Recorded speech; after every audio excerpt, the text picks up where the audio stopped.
Hello guys, ito pala yung lulutuin natin ngayon, ginataan paanang manok. Ito pala yung mga sangkap natin guys, dahon ng sili, sayote, asin, cornstarch, siling green, siling labuyo, bawang, luya, sibuyas, mantika, magic sarap, paminta at saka nor chicken. Ayan guys yung mga sangkap natin. Ayan guys, yung cornstarch para guys, paano lang to guys, yung pampalapot ng sabaw mamaya. Depende po guys sa inyo kung gagamit po kayo ng cornstarch. No? Ito guys yung gata natin, yung powder po yung gagamitin natin. Yan yung nabili ko kanina. Yung gata powder. Magpapainit tayo ng guys, mantika. Igisa na rin natin guys yung sibuyas. Hintayin natin siya guys na pumula. At saka ilagay na rin natin yung bawang. Pag pumula sa guys, saka na natin ilagay yung bawang. Pag sawa ka sa adobo guys, ganito gawin mo sa paa ng manok. Sawa na kasi ako sa adobo guys kaya magagata tayo ng adidas o paa ng manok. Ayan guys, lagay na rin natin yung luya at saka bawang.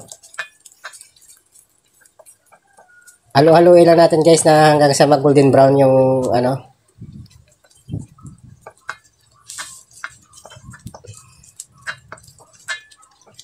Masarap kasi guys pag ginataang paa ng manok. Maiba naman yung luto ng kasakasawa kasi adobo. Ayan guys, lagyan na rin na natin yung paa ng manok. 1 kilo pala yan guys, yung paa ng manok na binili ko. Mahal nga guys, yung 160 nga yung kilo dito niya ng paa ng manok. Halo-haloin na natin guys na hanggang siya manuot yung yung mantika. Halo-haloin na natin. Dagdagan natin ng mantika guys, parang hindi siya parang kapunti yung mantika. Halo-haloin na natin siya guys. Hanggang siya ilagay na rin natin yung sayote mamaya. Kaya guys, yung sayote yan guys, sinabay ko na dyan para madaling lumambot. Sinabay ko na siya sa paa ng manok.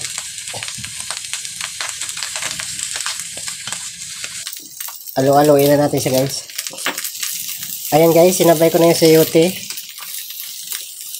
para lumambot na siya.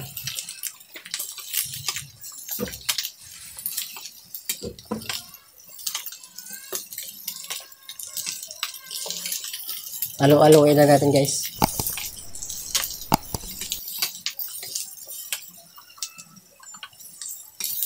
Parang to guys parang tinula style pero iba to guys kasi may gata siya.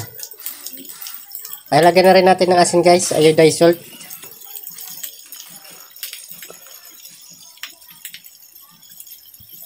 Tsaka lagyan na rin natin ng paminta. Depende po sa inyo guys kung gaano ka ng paminta ilalagay niya. At saka patis, lagyan na rin natin ng patis. Ayan.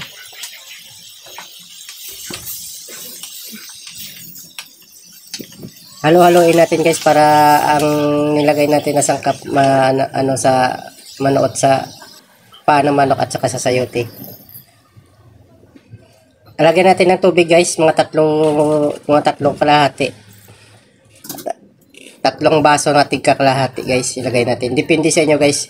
Yung sa akin kasi guys, katamtaman lang nilagay ko diyan kasi pagka marami nilagay ko diyan, lalabnaw yung yung gata, hindi siya kakapit. Ayan.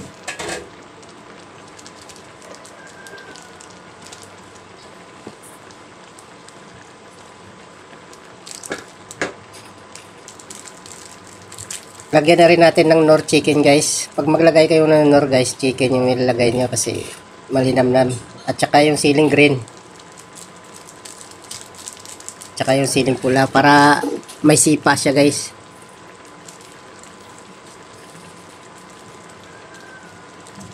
Depende sa inyo guys kung lalagay kayo ng sili o kasi pag maanghang baka hindi makakain yung mga bata. Kasi may mga bata kasi na hindi mahilig sa maanghang.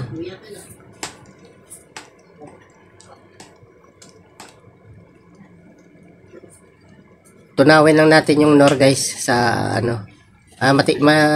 Medyo matigas pa yung ano natin guys, sayote. Takpan natin sa guys mga 5 minutes.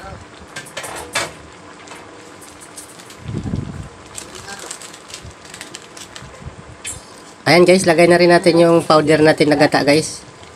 Kaya powder yung ginamit ko guys dito kasi ano kasi dito sa amin mahirap yung ano. Mahirap maghanap ng buko. Yung kinayod na buko dito kasi ako guys sa Taguig. Nangungupahan kasi ako guys dito, wala kasi masyadong ano. Alo-aloin na natin guys hanggang lumapot yung gata. Ayan guys oh. Ayan guys, yung sinasabi ko guys na ano, yung pag kunti yung sabaw guys, hindi malabnaw yung ano, yung gata. Mas okay yung medyo katamtaman lang yung sabaw. Lagay na rin natin yung dahon ng sili guys.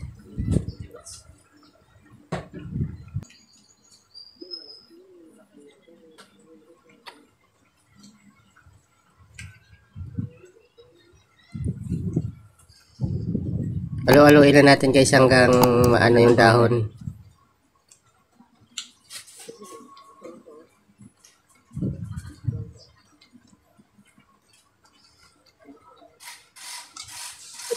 At saka ayan na yung cornstarch guys na inano ko kanina na tinunaw. Pampalapot ko yan guys sa sabaw.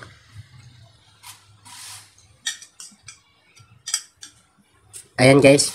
Pag maglagay kayo ng cornstarch guys, tansyahin nyo lang na ano, baka marami ba ano.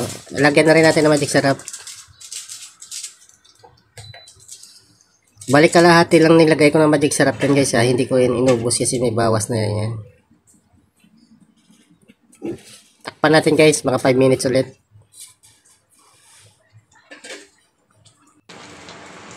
Ayan guys. Lumapot na yung sabaw ng ano natin. Yung gata natin. Ayan guys, luto na guys. Luto na yung ginataang paa ng manok natin na may sayote. Ayan na guys, yung finished product guys. Kanin na lang kulang dyan guys. Ayan. Ayan na yung